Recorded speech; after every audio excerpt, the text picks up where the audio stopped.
ओम अज्ञानतिमिरन्धस्य ज्ञानञ्जनशलाखया चक्षुरुन्मिलितं येन तस्मै श्रीगुरुवे नमः। नमो ओम विष्णुपदाय कृष्णप्रेष्ठाय भूतले श्रीमते भक्तिवेदांत स्वामिनिति नामिने। नमस्ते सरस्वती देवे गौरवाणी प्रचारिणे निर्विशेष शून्यवादी पाश्चात्य देशतारिणे। जय श्री कृष्ण चैतन्य प्रभु नित्यानंद श्री अद्वैत गदाधर श्रीवासदि गौर भक्तवृंद। हरे कृष्णा कृष्ण कृष्णा हरे हरे, हरे राम राम राम हरे हरे। हरे कृष्णा। तो पिछली कथा में हम चर्चा कर रहे थे कि जब तृणाव्रत ऊपर आकाश से जमीन के ऊपर गिरा और उसके सारे अंग बिखर गए, तो सारी वयस्क गोपियों ने कृष्ण जो उसके शरीर के ऊपर खेल रहे थे, कृष्ण को उठाया और माता यशोदा को सौंप दिया।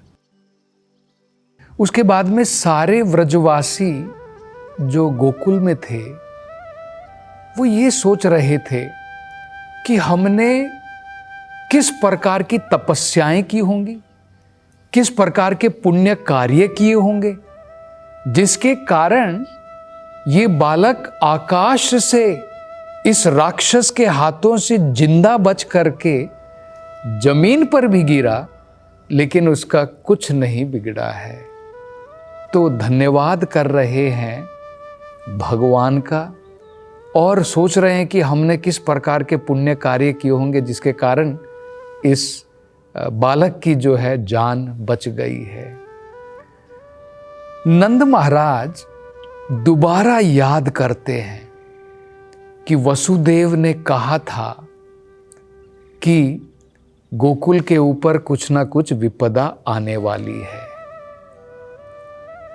और इस घटना के कुछ समय के पश्चात वसुदेव मथुरा से गर्ग मुनि को नंद महाराज के घर पर भेजते हैं।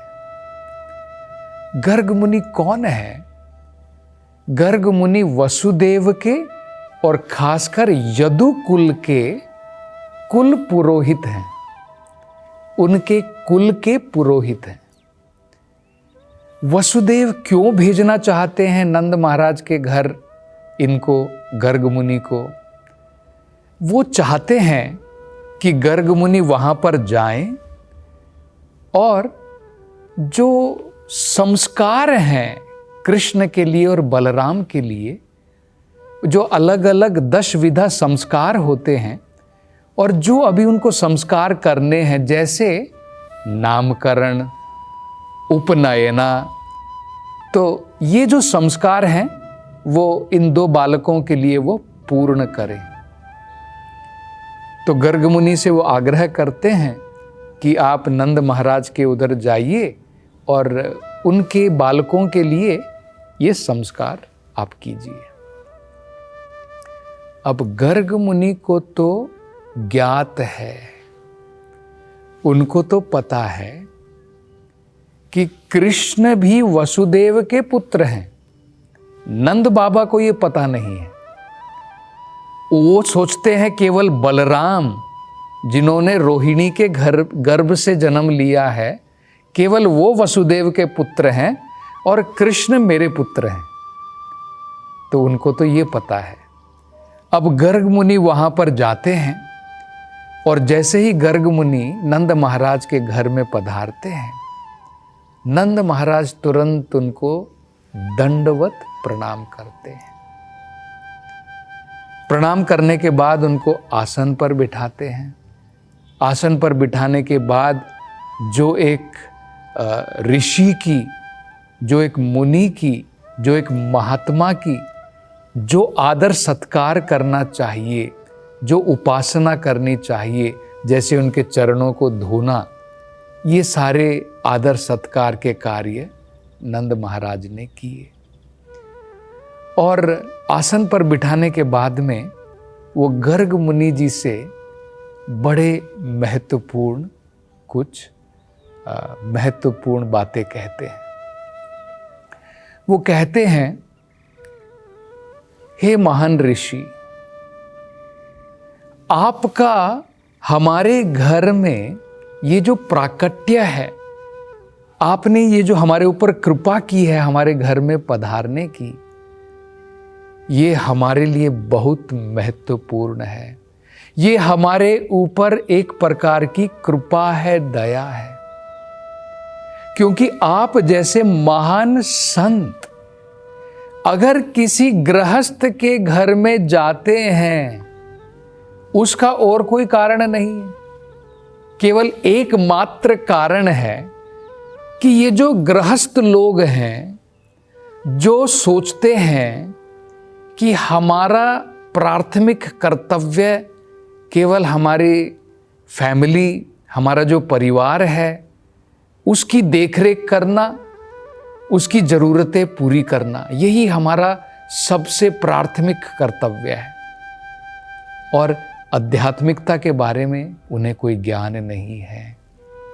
तो कहते हैं, ऐसे गृहस्थों के घर में जाने का, आप जैसे महान संतों का, मुनियों का एकमात्र जो कार्यक्रम है, उनको आध्यात्मिकता में जागरूक करने के लिए,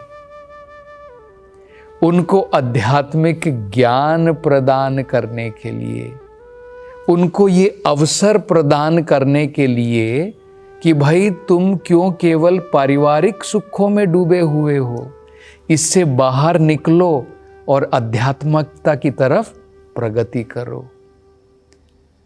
तो ये बड़ा महत्वपूर्ण है। देखिए, हम लोग सोचते हैं, क्योंकि आजकल लोगों ने इसको एक धंधा बना लिया है, साधु के नाम पर लोग जाकर के भिक्षा मांगते हैं और तो सोचते हैं कि बिना कुछ कार्य किए हम अपना पेट भर सकते हैं। तो बहुत सारे इस प्रकार के जो है लोग इसका गलत प्रयोग करते हैं। अन्यथा साधु जो है केवल भोजन मांगने के लिए जा रहा है गृहस्थ के घर में, यह उसका कार्यक्रम नहीं है। वो तो एक बहाना मात्र होता है भिक्षा ग्रहण करने के लिए। सबसे महत्वपूर्ण कार्य है गृहस्थ जीवन में जो अपने पारिवारिक सुखों में डूबे हुए हैं, उनको भी एक प्रकार का अवसर प्रदान करना सत्संग का, और उनको ज्ञान प्रदान करना, एक अवसर जिससे महात्मा के साथ, महात्मा के द्वारा वो कुछ ज्ञान ग्रहण कर सकते हैं। तो प्रश्न ये उठेगा, अरे भाई ठीक है, आप कह रहे हैं कि महात्मा इसके कारण ही गृहस्थों के घर में कई बार जाते हैं, तो ये गृहस्थ लोग खुद क्यों नहीं चले जाते? महात्माओं को आने की क्या जरूरत है? गृहस्थ लोग खुद क्यों नहीं महात्मा के दर्शन करने के लिए चले जाते? प्रश्न ये उठेगा। तो वो भी बताते हैं, नंद महाराज कह रहे हैं उसका भी एक कारण है। उनको कहते हैं दीन चेतसाम, जो इस प्रकार के गृहस्थ हैं, जो घरेलू दुनिया में डूबे हुए हैं, जो सोच रहे हैं कि हमारा सबसे महत्वपूर्ण प्राथमिक कर्तव्य है हमारे परिवार की देखरेख और उनकी ज़रूरतों को पूरा करना है, और आध्यात्मिक जो है वो बाद में है, सबसे पहले हमारे परिवार की चिंता, ये हमारा कर्तव्य है। तो कहते हैं कि वो दीन चेतसा, मतलब उनका हृदय विशाल नहीं है। वो अपने लक्ष्य के बारे में, अपने जीवन के गंतव्य के बारे में नहीं सोच सकते हैं, अपने जीवन के उद्धार के बारे में नहीं सोच सकते हैं। इसलिए इनके ऊपर कृपा करके, क्योंकि ये तो जाने वाले नहीं है, ये सोचते हैं मुझे क्या लेना देना, मैं क्यों जाऊं किसी साधु के घर में, मैं क्यों जाऊं किसी महात्मा के पास में। मेरा क्या काम है, वो सब सेकेंडरी है। सबसे इंपॉर्टेंट प्राइमरी क्या है मेरे जीवन में? मेरी घर की देखरेख, मेरे परिवार की जरूरतें, ये मैं पूरा कर लूं, मेरा जीवन सफल हो गया। तो इसलिए उनको क्या कहते हैं? जी दीन चेतसाम, मतलब गरीब हृदय वाले, संकीर्ण हृदय वाले, महात्मा नहीं है, विशाल हृदय वाले नहीं है, अपने फ्यूचर के बारे में नहीं, भविष्य के बारे में नहीं सोच सकते हैं। इनकी सोच बड़ी छोटी है। इसलिए इनके ऊपर कृपा करने के लिए आप जैसे महान संत जो हैं इन गृहस्थों के घर में जाते। तो ये बड़ा महत्वपूर्ण जो है प्रसंग है, ये समझना बहुत महत्वपूर्ण है। जो नंद महाराज कह रहे हैं बिल्कुल सही है। तो अब जो है नंद महाराज बड़े प्रसन्न हैं कि एक महान संत महात्मा, एक ऋषि उनके घर में पधारे हैं। अब उनके प्राकट्य का, क्योंकि वो वहां पर हैं, अब उसका सदुपयोग करना चाहते हैं। तो कहते हैं, हे गर्ग मुनि जी, आप मेरे घर में पधारे हैं, कृपा करके मेरे ये जो दो बालक हैं, कृष्ण और बलराम, कृपा करके आप इनका नामकरण कीजिए।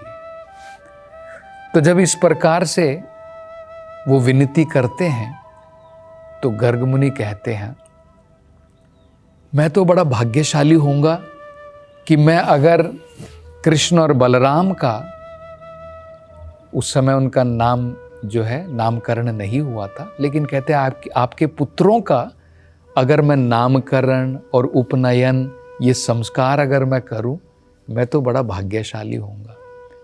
लेकिन वो कहते हैं, ये ध्यान रखो कि अगर मैं तुम्हारे बालकों का, तुम्हारी संतानों का अगर मैं नामकरण करता हूं तो कंस को संदेह हो जाएगा कि ये जो तुम्हारे घर में ये जो संतानें हैं, ये भविष्यवाणी के अनुसार हो सकता है वही 8वीं संतान हो इसमें से कोई, जिसके भविष्यवाणी के द्वारा कंस का वध होने वाला है। क्योंकि वो कहते हैं, भविष्यवाणी में क्या कहा था? भविष्यवाणी में कहा था, मूर्ख कंस, तू सोच रहा है कि देवकी का वध करके तेरा वध नहीं होगा, लेकिन तुझे मारने वाला, जब वो उस पुत्री का वध कर रहा था, नंद महाराज के घर में जो पैदा हुई थी, तो उसने आकाश में जाकर के आकाशवाणी की थी, भविष्यवाणी की थी कि मूर्ख कंस, तू बेकार में अपनी बहन को मार रहा है। तुझे मारने वाला तो मेरे से पहले जन्म ले चुका है धरती पर कहीं पर। तो ये भविष्यवाणी कंस को पता है और इसलिए उसने पूतना को भेजा था सब जगह बच्चों को मारने के लिए। अब पूतना का तो वध हो गया है।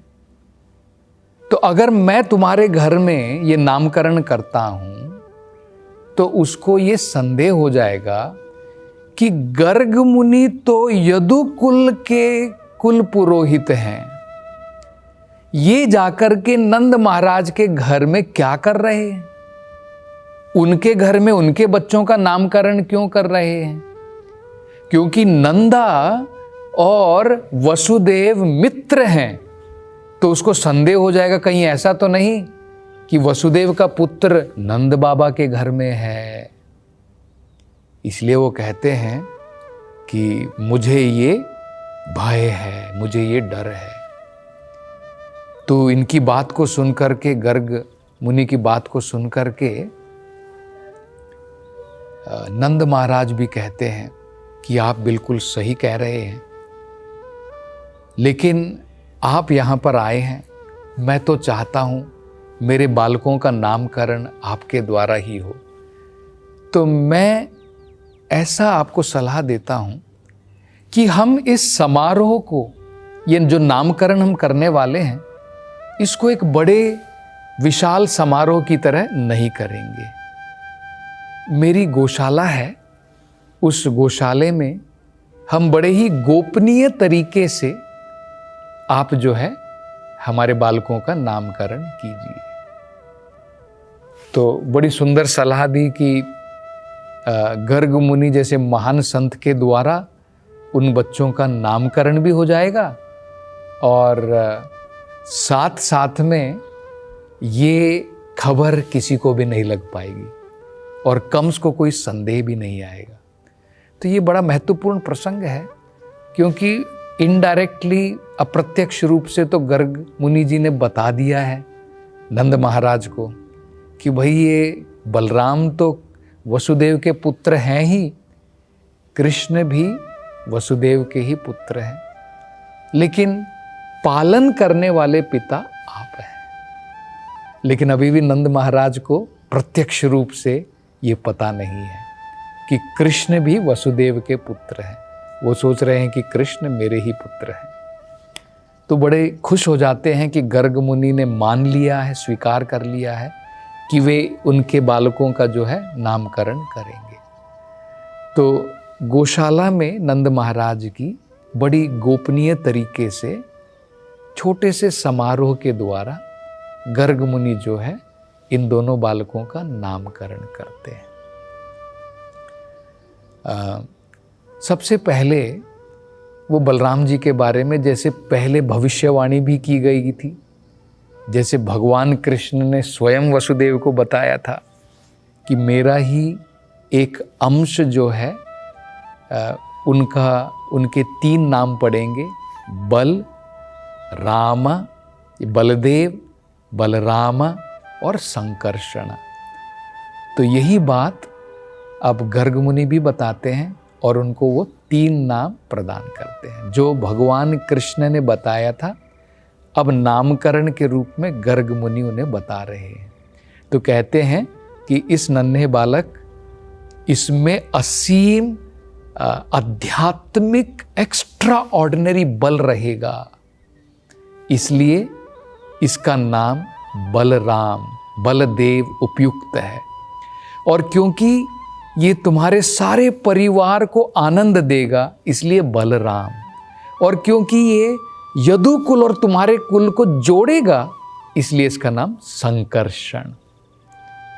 तो और आगे अब वो कृष्ण के बारे में क्या बताते हैं, इसकी चर्चा हम अगली कथा में करेंगे। हरे कृष्ण।